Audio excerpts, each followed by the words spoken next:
Boa noite a todos. Boa noite aos internautas que nos acompanham, porque nós estamos fazendo essa reflexão a partir da Casa Espírita Luz e Caridade de Dom Bosco, em Fazenda Rio Grande, no Paraná. E vai ficar nas redes sociais aí disponível. É bom, a gente aprendeu aí com a pandemia a usar um pouquinho a tecnologia, né? E que a gente continue utilizando. Quem não pode estar aqui, ou que não pode nos acompanhar hoje, acompanha em outro momento. Que Jesus seja sempre a nossa inspiração em cada momento. A ideia é conversarmos um pouquinho sobre as bases fundamentais da doutrina espírita. Quando é que a doutrina espírita surgiu? Quem lembra a data? 18 de abril de 1857, com o lançamento do Livro dos Espíritos.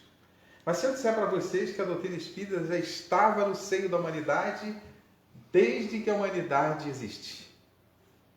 Não na forma de uma doutrina espírita, mas os fundamentos da doutrina espírita já estavam esparsos no seio da humanidade de várias formas. Kardec veio organizar essa questão com o auxílio dos espíritos. Então nós vamos ver em que base ele nos traz essa doutrina, que fundamentos ele colocou para nós a doutrina do Espírito. Aonde ela está fundamentada, o alicerce, que a doutrina se fundamenta. Quais são os princípios que se faltar um destes princípios, não é mais doutrina espírita. E qual seria... E o próprio Kardec vai dizer que a doutrina espírita ela vai ser o ponto de encontro de todas as religiões. Isso está na introdução do Evangelho segundo o Espiritismo. Ele é a referência para todas as religiões, porque são conhecimentos que devem chegar a todos. À medida que o tempo vai passando, são conhecimentos. Não quer dizer que todo mundo venha a ser espírita, mas conhecer aquilo que a doutrina espírita põe em pauta, porque são verdades divinas, todos terão que conhecer. Alguns conhecem de uma forma ou de outra, alguns de tudo, né? Por interesses os mais variados, mas nós temos fundamento, como qualquer ciência tem que ter seus fundamentos, suas bases, seus princípios. E o primeiro princípio qual seria? Que a gente poderia dizer, o mais importante, evidentemente, né? A existência de Deus. Então a doutrina espírita assenta-se na existência de Deus. Se tirarmos o princípio Deus da doutrina espírita, não há mais doutrina espírita. Se tirarmos Deus de qualquer doutrina espiritualista, não há mais esta doutrina.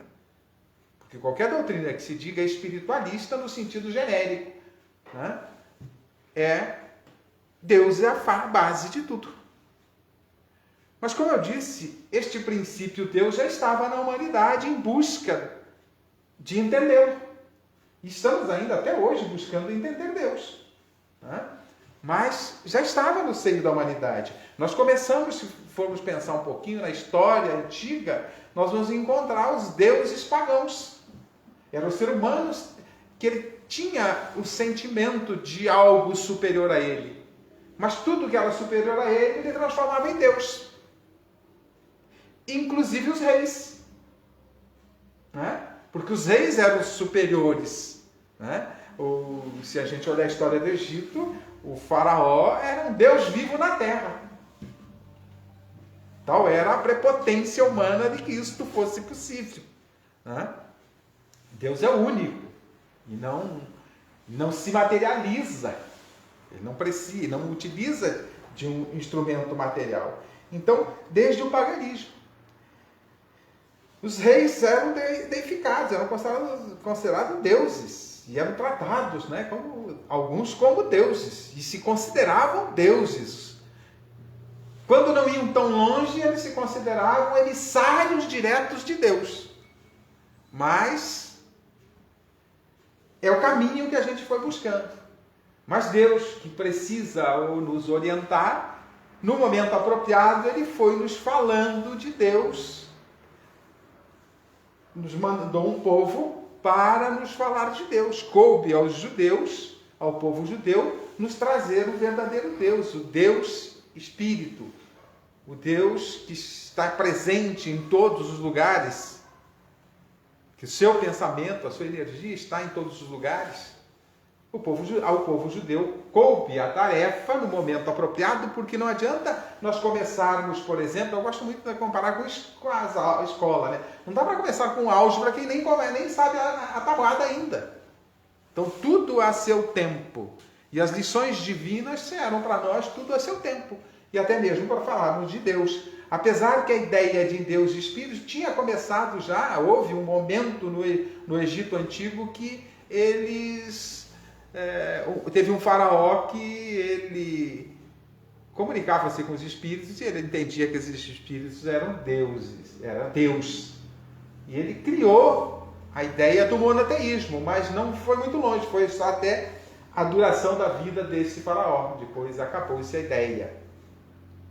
Jesus, ao povo judeu, coube o papel de falar de Deus, Deus Espírito, mas ele se perdeu um pouquinho, porque ele apropriou-se de Deus. Nós somos o povo escolhido. Não entenderam que ele é o povo escolhido para divulgar Deus.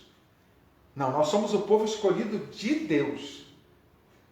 Não, foram escolhidos, realmente foram escolhidos, mas para divulgar a divindade, divulgar a grandeza e a importância da fé pautada num Deus, pautada na divindade. E Jesus vem nos simplificar esse Deus. Vai dizer que Deus é Pai. Aí começa uma outra visão da divindade. Deus sendo Pai, ele tem que ter filhos, não tem? Todo pai tem filhos. E quem são os filhos? Somos nós.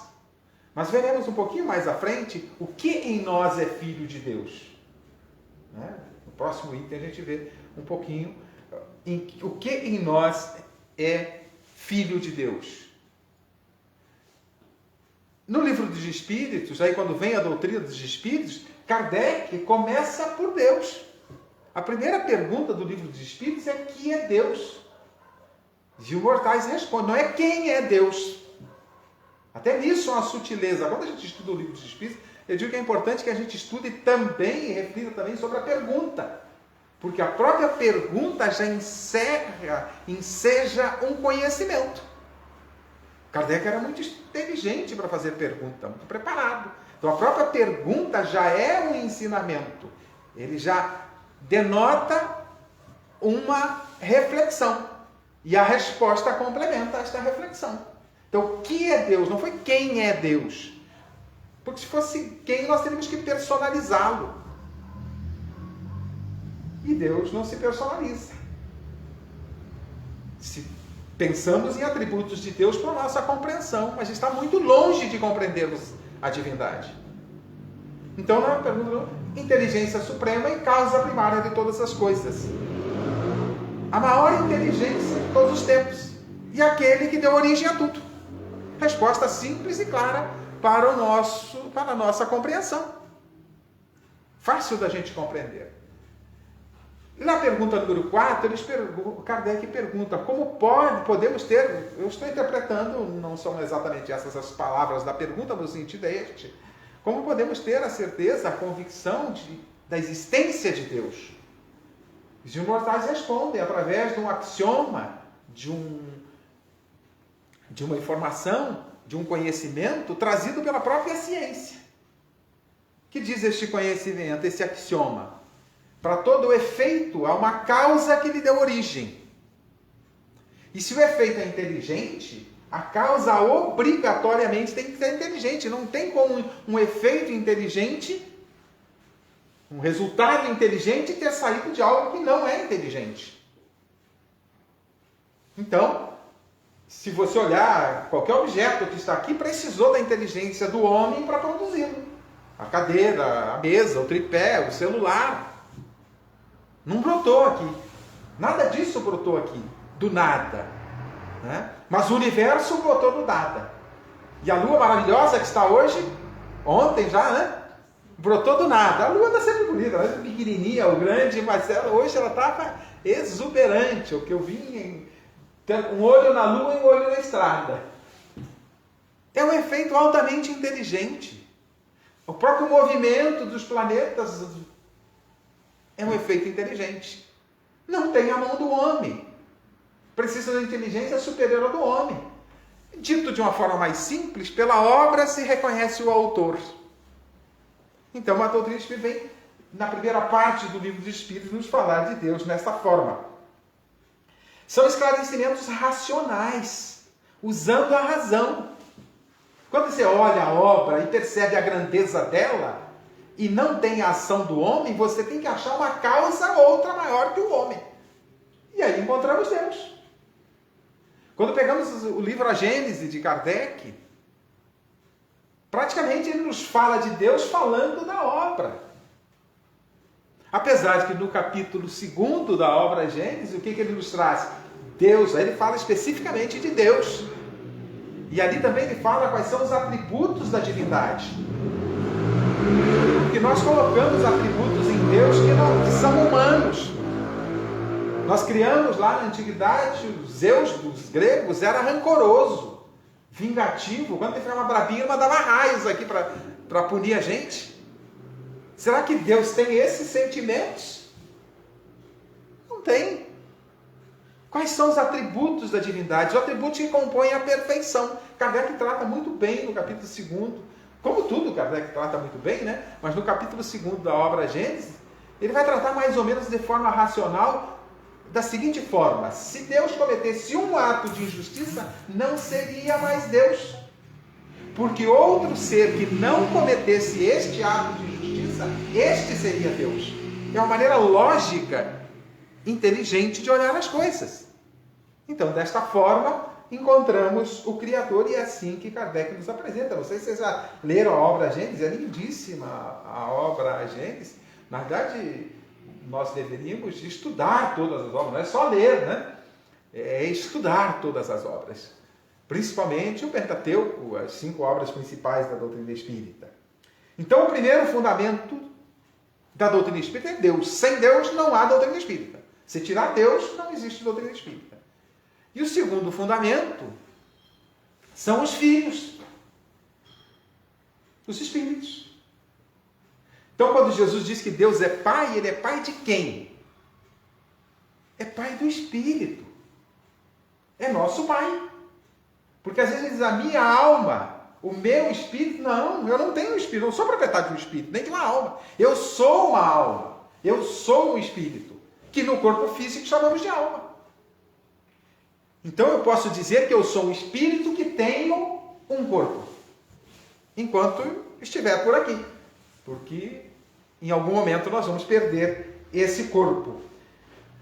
Mas essa existência da alma, os povos antigos já tinham uma ideia. As religiões já tratam da existência da alma. Não é novidade. O que Kardec fez, conforme eu disse, com o auxílio dos espíritos, é organizar isso e dar explicações claras e até científicas da existência do espírito. E ele pergunta, o que é espírito? E os imortais respondem, em O Livro dos Espíritos. Não lembro o número da pergunta. E os imortais respondem em princípio inteligente do universo. Ou seja, um pedacinho da inteligência do universo que temos que desenvolver, que temos o compromisso de chegar à perfeição. Este espírito, esta condição de espíritos, é que somos filhos de Deus. Eu até tenho falado em algumas palestras que se fosse, nós somos nessa condição que somos filhos e somos semelhantes ao Pai, e se fosse nessa condição semelhante ao Pai, do corpo físico, nós estamos aqui, o quê? 15 pessoas? 10 pessoas? Não importa. Mas se somarmos as nossas carinhas todas aqui, fizéssemos a semelhança divina a uma somatória de nós, Deus já seria um Frankenstein. Não é? Porque não tem como. Então nós somos semelhantes a Deus em espírito. Nós temos a sua genética em espírito. O corpo físico é apenas um instrumento que utilizamos para frequentar essa escola. Não tem outro papel para este corpo físico. Terminado o ano letivo, a gente se desfaz e desocupa o corpo. E ele volta enquanto matéria, como dizem alguns, volta ao pó. Mas todas as religiões, todas as filosofias religiosas já falam da existência do espírito. Não como espírito, de alma, que é a essência. É o ser pensante. Sem Deus, só nos resta a matéria. E sem o Espírito, nós somos matéria que pensa. Aí eu fico preocupado, daqui a pouco essa cadeira começa a pensar, porque a cadeira é matéria. Né? De repente essa cadeira começa a pensar. Essa mesa, todos esses objetos começam a pensar. Não. Nós somos matéria que estamos habitar. Nós temos um corpo, né, que está habitado por um ser pensante. E o corpo é instrumento. E as janelas que esse corpo, esse espírito que somos, habitante desse corpo, se manifesta é pelos 5 sentidos, principalmente. Podemos até elencar aí, já vamos falar sobre isso, o sexto, que poderia ser um sexto sentido, que chamamos da mediunidade ou da possibilidade de comunicação com os espíritos. Então, nós somos espíritos. Se nós tivermos a consciência já por aí de que somos espíritos, e nesta condição de espíritos é que somos filhos de Deus, e como nós, os pais, não investimos nos nossos filhos, aqui em Fazenda Rio Grande, não se investe nos filhos? Ninguém manifestou nada, eu fiquei meio na dúvida. Né? Pois é, nós, os pais, investimos nos nossos filhos, colocamos na escola, educamos, orientamos, a maioria faz isso. Deus é pai, investe nos seus filhos, espíritos. Coloca na escola. Para quê? Para o desenvolvimento, para o progresso. Seus filhos, como nós fazemos com nossos filhos, claro que o progresso que a gente busca aqui em relação aos nossos filhos é pequeno em relação àquilo que nós temos que conquistar enquanto espíritos que o somos, filhos de Deus. Que o que conquistamos aqui faz parte do conjunto daquilo que precisamos conquistar.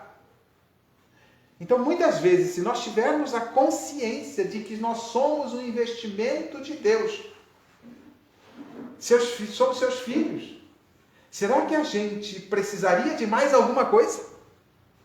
Quando adquirirmos a consciência de que somos investimento de Deus, aqui eu estou falando em termos quase que de economia, né? Mas nós somos um investimento de Deus. Cada um de nós. Deus investe em nós. Nos dá um uniforme, nos coloca na escola, nos oportuniza as lições que são necessárias em cada jornada e assim por diante. Então Deus cuida e investe nos seus filhos. Por isso Jesus disse que Deus é Pai, Pai do Espírito. No corpo físico, a alma, essa é a diferença. Estar no corpo físico, o espírito, a gente chama de alma, a essência em nós. Saiu do corpo físico, chamamos de espírito. Não tem muito problema. Dizer que nós somos espíritos ou somos alma, enquanto estamos no corpo físico, não tem problema nenhum. Mas este é um conceito da alma que já estava no universo. Então, por isso que eu disse, a doutrina espírita já estava no universo, já estava na humanidade, no seio da humanidade, desde os primórdios. Porque todos os povos tinham o conceito da existência em nós de algo que não era só matéria. Talvez as explicações não fossem as mais apropriadas. Aí era preciso vir dar as explicações. Por isso Jesus, quando partiu, antes de partir, né, ele disse aos seus discípulos que iria, mas mandaria um outro consolador para lembrar os seus ensinamentos, que ele sabia que a gente ia fazer algumas fogueirinhas no nome dele, né? Fazer algumas guerrinhas no nome dele, perderia seus ensinamentos pelo caminho. Olha o absurdo, o paradoxo. Jesus fala de amor e nós fazemos guerra, fogueira em nome dele. Por quê? Porque ainda somos seres infantis. Ou éramos, ou ainda somos. Ainda somos. Ainda temos muito que avançar. Então Jesus disse que mandaria um outro consolador para relembrar os seus ensinamentos. Mas também para esclarecer todas as coisas. E a doutrina espírita vem esclarecer de forma racional Deus, nos convidando à fé raciocinada, aquela que é inabalável. Porque você olha para a obra, se você tiver dúvida de Deus, olhe para a obra. Olhe-se no espelho, esse corpo físico que Deus te ofereceu, a máquina mais perfeita que tem na Terra, você vai reconhecer a grandeza de Deus, que Ele oferece para os seus filhos, num investimento para que seus filhos progridam. Então nós somos o investimento de Deus. Se adquirirmos estas consciências disso profundamente, muita coisa muda em nossas vidas. Por isso, a doutrina espírita vem cumprir a promessa do Cristo. Se não for isso, nós seremos matéria que pensa. E Kardec fala também sobre isso no Livro dos Espíritos. Com o auxílio dos Espíritos, nós seríamos matéria que pensa. E matéria não pensa. O nosso cérebro. Nosso cérebro é instrumento para o Espírito se manifestar, porque a inteligência é do Espírito. Tirou o Espírito, o cérebro não serve mais nada. Nem o organismo todo, tanto que se deteriora. Uma outra questão importante, já que somos espíritos, nós temos que pensar se temos um futuro. E esse futuro está representado no quê? Na imortalidade. Sem a imortalidade não há futuro. Sem a imortalidade, qual é o futuro? O túmulo. Até brinco numa palestra, né? Qual é o melhor investimento que a gente pode fazer não sendo imortais? Morreu, acabou. Qual é o melhor investimento? Comprar um terreno de cemitério. Né? Vamos para lá? Não, nós não vamos para lá. O que vai para lá é o resto, que sobrou. Nós somos espíritos imortais. E a imortalidade já está na maioria das crenças. Os egípcios tinham a ideia dessa imortalidade, inclusive na ideia da volta. E o que eles faziam? Guardavam o corpinho. Pelo sim, pelo não, vai que a gente precisa dessa carcaça. Né? Então, a questão da imortalidade, em algumas crenças, já existia. Antigas. Mas Kardec veio organizar e falar dessa imortalidade. E a imortalidade, no meu entendimento, é o alicerce aonde nós podemos edificar o nosso futuro. Sem imortalidade não há futuro. Percebe? Se não somos imortais, não temos futuro. Então não temos nada para edificar. Temos que aproveitar a vida. Sócrates, numa bela passagem, vai dizer que se a morte fosse mesmo o fim de tudo, seria um ótimo negócio para os perversos.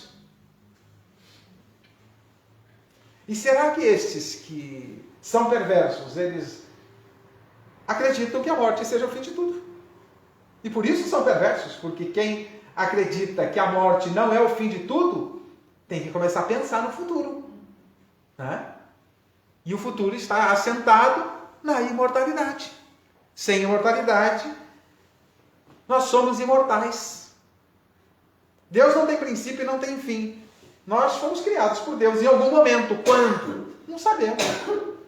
E como diz os Espíritos, está nos mistérios ainda da divindade, não está ao nosso alcance. Mas não teremos fim. E se não temos fim, vamos ter continuidade. Somos filhos de Deus, temos a sua genética. E a genética divina é imortal, é eterna. E ela está na maioria das crenças. O que muda nas variadas crenças em relação a esta imortalidade é as condições dessa sobrevivência. Então, a maioria das crenças religiosas sabem que nós vamos sobreviver ao túmulo. Mas as condições dessa sobrevivência que variam. Até as crenças pagãs já tinham a ideia da sobrevivência. Mas o que varia é que condições para um Deus com filhos privilegiados, alguns vão ter privilégios e outros não. E aí houve a confusão na divulgação da divindade pelo povo judeu. Todos somos filhos de Deus, sem exceção. Então, e Jesus nos diz, há muitas ovelhas no meu rebanho e há ovelhas que não são deste redil, que não são deste aprisco, que não são deste ambiente. Há mais. E Jesus já sinaliza do nosso futuro, né? Já que somos imortais, qual é o nosso futuro? Qual é o nosso futuro? Somos imortais. O que teremos na imortalidade? Aquilo que produzimos, de acordo com as nossas obras, a cada um segundo as suas obras. Simples assim. Então, se nós entendemos que somos espíritos imortais e que temos que edificar o nosso futuro, nós temos que pensar nas nossas obras. E este é o grande papel das religiões: transformar o homem na direção de obras saudáveis. Porque nas obras equivocadas nós vamos ter que refazer, vamos ter que reparar, que muitos chamaram de castigo, de punição e por aí afora, né? Mas, quando a gente tem a consciência de que somos seres imortais, será que as dores que estamos vivendo na Terra, as dificuldades, se tornam pequenininhas? Porque o que são 70 e poucos anos, 80 na média do brasileiro, 76 anos, quase 77 de média de sobrevivência? Não sei se não diminuiu agora com a pandemia, né? A média do brasileiro, 76 anos. O que são 76 anos na imortalidade? Um piscar de olhos. Então, aquilo que estamos vivendo, temos que compreender o porquê vivemos. E aí temos que entender a passagem do Cristo, a cada um segundo suas obras. Simples assim. Estamos colhendo o que plantamos. E aí, se somos imortais, ao deixarmos o corpo, vamos para algum lugar. E aonde estivermos, podemos nos comunicar com aqueles que aqui ficaram? Este é outro princípio da doutrina espírita, a comunicabilidade dos espíritos. Mas Kardec não inventou isso. Primeiro que ele recebeu a mensagem dos espíritos. Mas isso já estava nos povos antigos. Os povos antigos se comunicavam. Tinha reis que não saíam para a guerra sem consultar as pitonisas, os oráculos e assim por diante. As ditas divindades, os iniciados dos deuses. Quem eram esses iniciados? Eram seres que se comunicavam com os espíritos. Você acha que José decodificou o sonho do faraó? Com auxílio da sua mediunidade. Moisés recebeu os 10 mandamentos com auxílio da sua mediunidade, só que não se falava em mediunidade. E quem se comunicava era Deus. Então Deus fala, até Haroldo Dutra Dias, numa de suas falas, diz: se você orar para Deus, pedir alguma coisa, e Ele vier te responder, com certeza com a voz estrondosa, vibrante, né? Voz divina, ele diz: se você ouviu a voz de Deus, procura um psiquiatra. Deus não fala, Ele obra em silêncio, Ele se manifesta através dos seus emissários. Então, quem se manifestou a Moisés nos 10 mandamentos, por certo, o Espírito Superior. O anjo Gabriel manifestou-se a Maria para falar da vinda do Messias. Não foi isso? Os profetas eram o quê? Médiuns. Que recebiam orientações para que se seguisse um caminho. Porque éramos ainda, naquela época antiga, primitivos. Então, a comunicabilidade dos espíritos. Isso está no Livro dos Espíritos, na parte 2, capítulo 9, para quem quiser estudar um pouquinho. Então nós tínhamos... Jesus se comunicava. Jesus, a mediunidade dele era direto com Deus, né? O mentor de Jesus, por certo, ele falava direto com Deus. Ele, o homem, era assim, né? Mas temos um evento clássico no Evangelho, o momento da transfiguração. Com quem Jesus conversou? Com Moisés e com Elias. Moisés já tinha morrido há 1800 anos, mais ou menos. Elias, há uns 800. Mostra a comunicabilidade, porque Jesus ainda estava no corpo físico. Mostra a comunicabilidade e mostra a sobrevivência desses seres que apareceram, fisicamente, tanto que apareceram materializados que os discípulos, 3 discípulos que estavam acompanhando Jesus, Pedro, João e não lembro o outro. Tiago? Acho que era Tiago, né? Pedro, João e Tiago. Estavam acompanhando Jesus nesse momento da transfiguração, perguntando: queres que abra uma barraca para ti, para Moisés e para Elias? E Jesus dizia: eles não precisam mais disso. Porque eram espíritos que tinham se materializado e se comunicado com Jesus. Portanto, a comunicabilidade dos espíritos é um fenômeno. E eles continuam se comunicando conosco o tempo todo. Na pergunta 459 do Livro de Espíritos, Kardec pergunta aos imortais se os espíritos nos influenciam. E eles dizem: na verdade, eles vos conduzem. De que forma? De 2 formas. Nos inspirando para o bom caminho e nos obsediando, tentando tirar do bom caminho e nos desencaminhando. Lembra da história do anjinho num ombro e o diabinho no outro? Né? Do folclore, da cultura popular? Ao qual a gente dá ouvidos. A escolha é nossa. Né? Então a gente recebe a inspiração para ir para lá, mas aí a gente resolve por aqui. Aí depois se rebenta todos e dê azar na vida. Deus não é bom, Deus não é justo. Aí começam a arrumar culpados. E aqui na Terra os principais culpados quem são? Aqui entre nós, quais são os principais culpados dos nossos equipes? As sogras.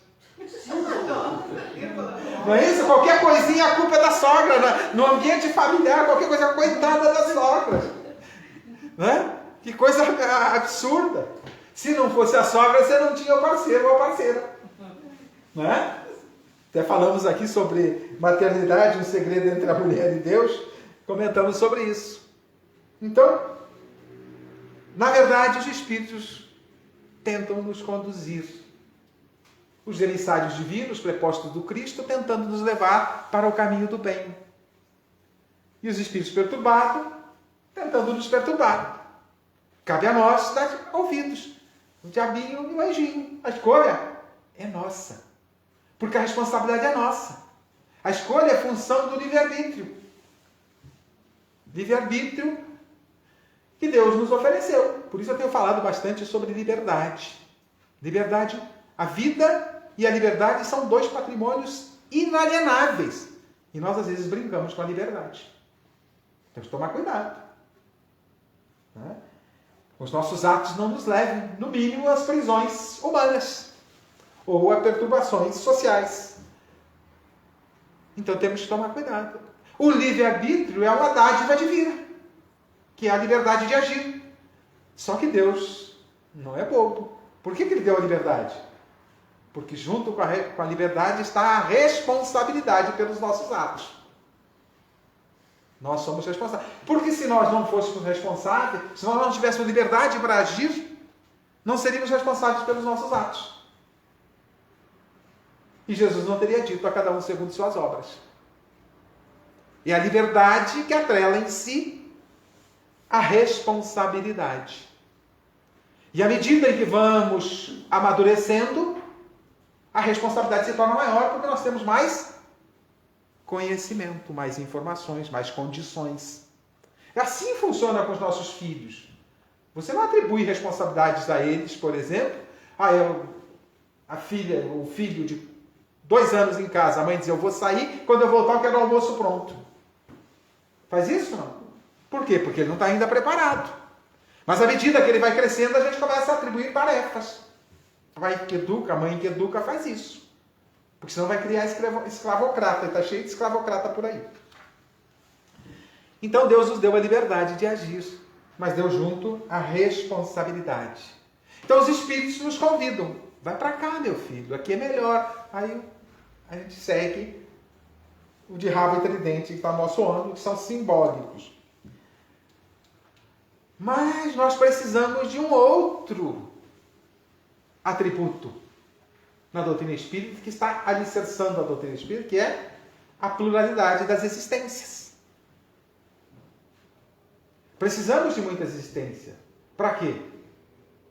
Para conquistar, para construir o futuro. Ninguém constrói. O objetivo de estarmos aqui é, eu costumo dizer que é conquistar o doutorado na arte de amar. Quantas pessoas que já morreram, desencarnaram, que vocês conhecem, que já era doutor na arte de amar? Próximos. Na família. Aí não tem jeito, né? Aí sobra poucas alternativas, né? Se nós não entendermos que é necessário voltar. Voltar para quê? Para continuar os estudos. Como fazemos nas nossas escolas. Terminou um ano letivo, a gente tira férias e volta para o ano letivo seguinte. Até que um dia a gente conquiste alguma coisa. Né? O doutorado em alguma coisa, um curso técnico, qualquer coisa. Mas é preciso uma sequência de anos de estudo. Só para adquirir o ensino médio a gente leva o quê? 9 agora, né? 9 com 3, 12 mais a pré-escola.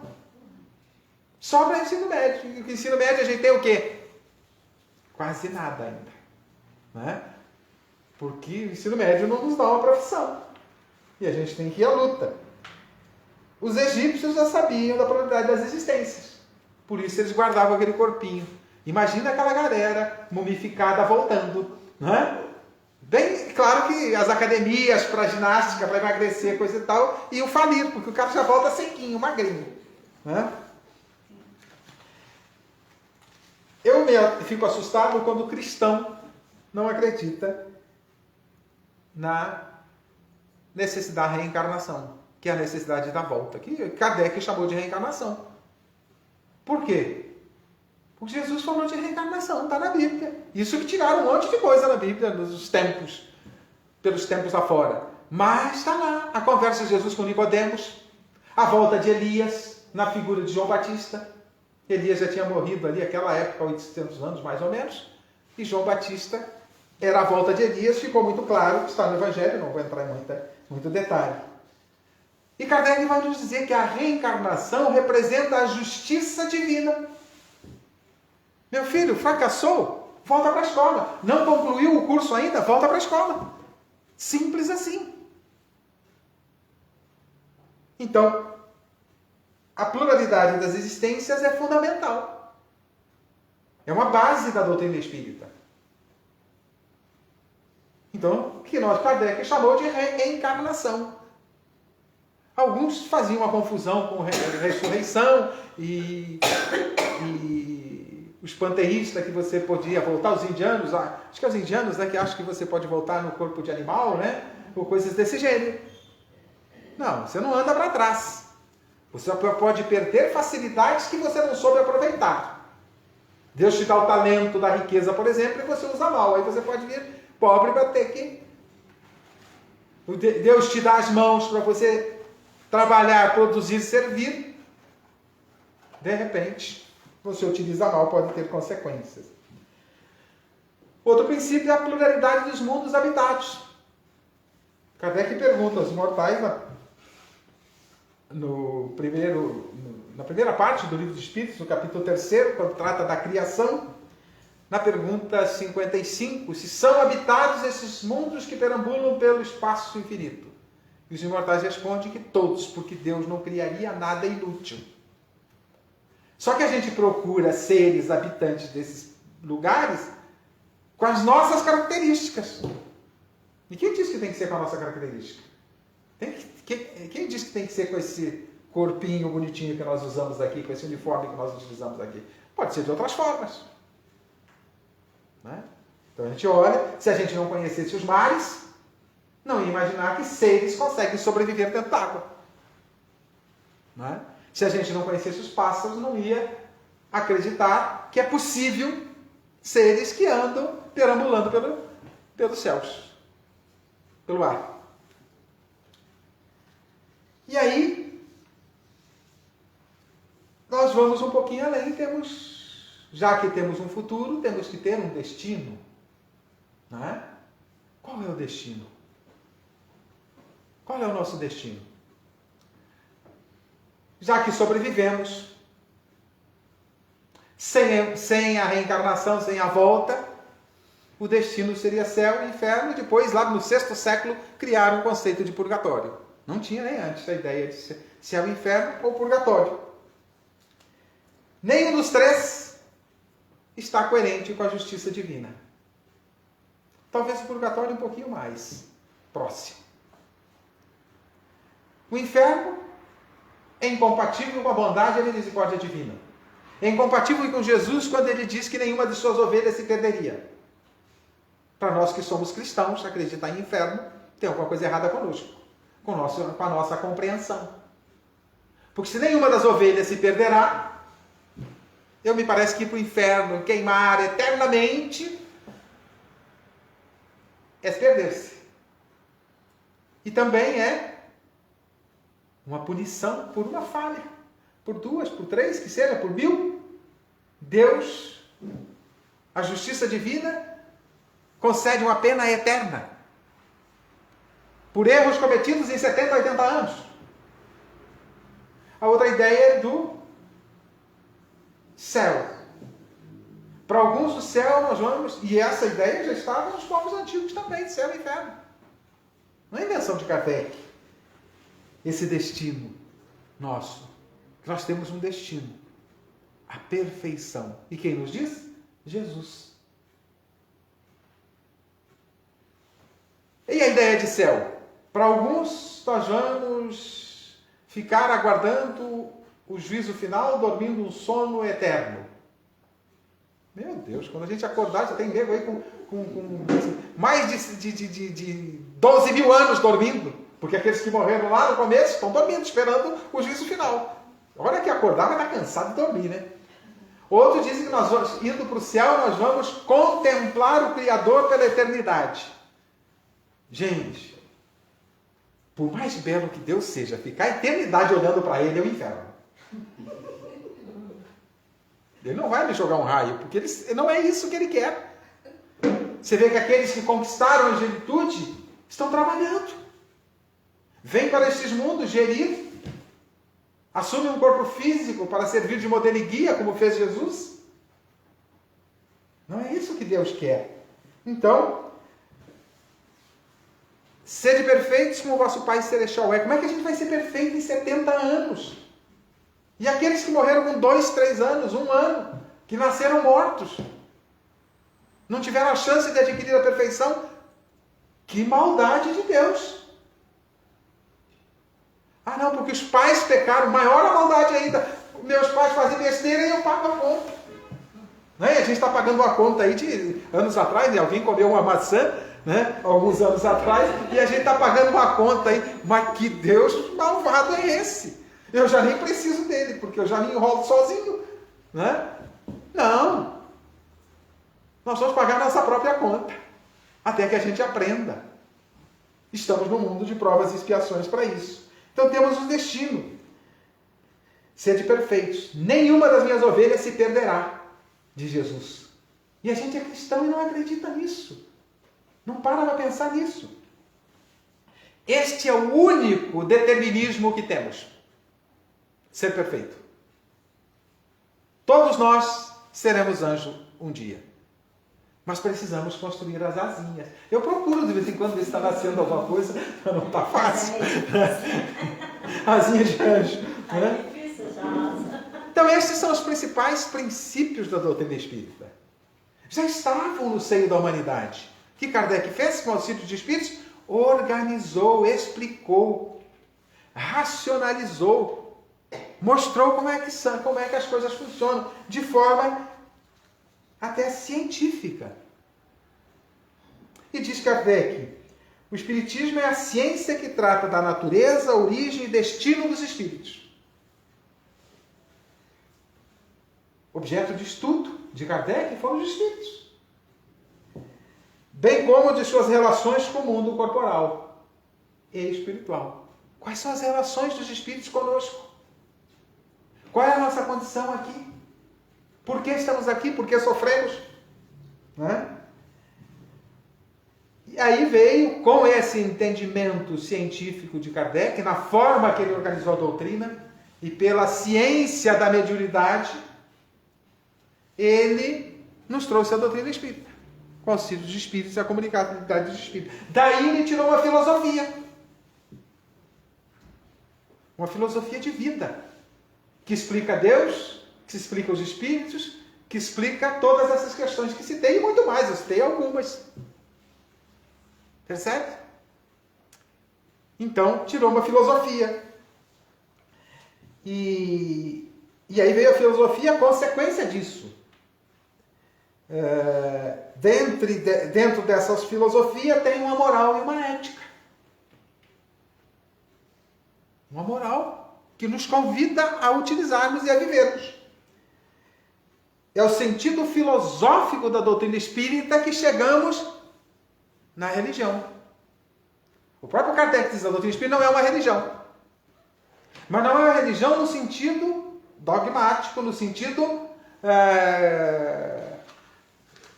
teológico. É uma religião no sentido filosófico, pela moral que encerra, pela moral que contém. E muitos dizem, Kardec chegou... Deixa eu só ver um trechinho aqui. Pois ele trata, sentido filosófico, por quê? Porque trata dos temas que a religião trata. Por isso a doutrina espírita é uma religião no sentido filosófico, não teológico. Nós não temos hierarquia, não temos rituais, não temos iniciados, não temos os mandatários. Não é isso? Então, no sentido filosófico, porque ele trata da vida futura, trata de Deus, trata da moral, da ética, das penas e recompensas. E essas questões de penas e recompensas vamos encontrar principalmente na quarta parte do Livro dos Espíritos, que só tem 2 capítulos, penas e gozos futuros, terrestres e penas e gozos futuros. Consequência o quê? Do cumprimento da lei que ele trata, ou não, cumprimento da lei que ele trata na terceira parte do Livro dos Espíritos. E onde é que entra Jesus nessa história da doutrina espírita? Uns dizem que Kardec chegou em Jesus, que partiu de Jesus. Aí a gente vai pegar um estudo de Cosme e Massi e vai fazer uma bela explicação. Não, Kardec chegou em Jesus. Por quê? Porque ele classificou os espíritos imperfeitos, espíritos bons e espíritos puros. Os imperfeitos têm 5 categorias. Os bons têm 4 categorias. Foi uma divisão, sem problema, poderia ter sido outra. E o espírito puro só tem uma categoria, porque puro é puro. E Jesus, dizem os espíritos, é um espírito puro. E sendo um espírito puro, ele transmite a lei de Deus. Porque os espíritos puros vivem e transmitem a lei divina. Então Jesus, sendo um espírito puro, ele transmitiu a lei divina. Então Jesus trouxe a lei. Então Kardec chega em Jesus a partir do estudo da doutrina espírita, daquilo que ele codificou, da razão, da compreensão que ele chega em Jesus. Ele não partiu de Jesus, ele chega em Jesus. Então Jesus, sendo um espírito puro, os seus ensinos são... E ele pergunta, na pergunta 625 do Livro dos Espíritos, qual o ser maior que Deus mandou para a humanidade, para servir de modelo e guia para a humanidade? E os imortais respondem, Jesus. Porque ele é um espírito puro. Até que se prove o contrário, é o único espírito puro que esteve no corpo aqui nesse mundo. Até que se prove o contrário. Não se tem nenhuma outra informação. O único espírito puro, perfeito, que se esteve aqui foi Jesus. Para servir de modelo e guia para a humanidade. Então Kardec chegou em Jesus a partir do estudo dos espíritos. E da classificação que ele fez. E o espírito puro não poderia transmitir leis que não fossem as leis de Deus. E essa é a moral cristã. Então a filosofia que ele chega é moral e ética. E Jesus trouxe a melhor e maior moral e ética para o nosso comportamento, para a nossa ação. O que precisamos? Fazer uso disso. Por isso é importante que a gente conheça, compreenda e reflita a nossa vida. O que estamos fazendo das nossas vidas? Tudo o que fizermos volta para nós. Sem exceção. Sem exceção. As coisas boas e as ruins. Até que um dia só pratiquemos a lei de Deus. Quando atingirmos a pureza. Estamos perto ou longe? Não quero nem pensar.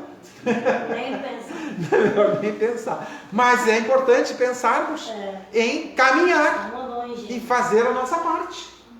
Não é motivo de desespero, é motivo de esperança. Por quê? Porque somos imortais. A imortalidade representa um símbolo de esperança para cada um de nós. E as falas do Cristo, que nenhuma das suas ovelhas se perderia, vem complementando essa esperança e outras lições. Por isso é importante estudarmos, mas estudarmos e refletirmos sobre os ensinamentos de Jesus. É o uso da razão. Por isso Kardec nos convida à fé raciocinada, porque a fé cega pode nos levar para caminhos tortuosos, compreensões equivocadas, interesses confusos, como aconteceu com o próprio cristianismo. Então é preciso que façamos a nossa parte. E para encerrar, para mostrar as consequências dos nossos atos equivocados, eu encerro com a mensagem de Bezerra de Menezes, que está no livro Em Nome do Amor, no item Cristãos Decididos. Tem 3 partes esse livro, e nas últimas partes tem vários textos, pequenos textos, dando lições em Cristãos Decididos. Tem um trechinho que diz o seguinte: periodicamente, as mentes em desalinho, neste mundo de provas e expiações, as mentes em desalinho produzem micro-organismos viróticos que geram pandemias. É Deus que gerou a pandemia? Não, somos nós, de acordo com as nossas necessidades e nosso comportamento, para mudar as nossas mentes que estão desalinhadas. Bezerra de Menezes, em 2010, será que ele estava chamando a atenção e alertando? Pois é. Então nós estamos recebendo o tempo todo alertas. Mas para entender os alertas é preciso estudar e compreender os objetivos de Deus para conosco, quem somos, de onde viemos, para onde vamos, a comunicabilidade dos espíritos, compreender essas bases. E essas bases é o ponto de união de todas as religiões. Agradeço a Deus a oportunidade de estar com vocês, a casa pelo convite e a vocês pela paciência de me ouvirem. E aos internautas que nos acompanham, né? Muito obrigado, que Deus nos abençoe a todos.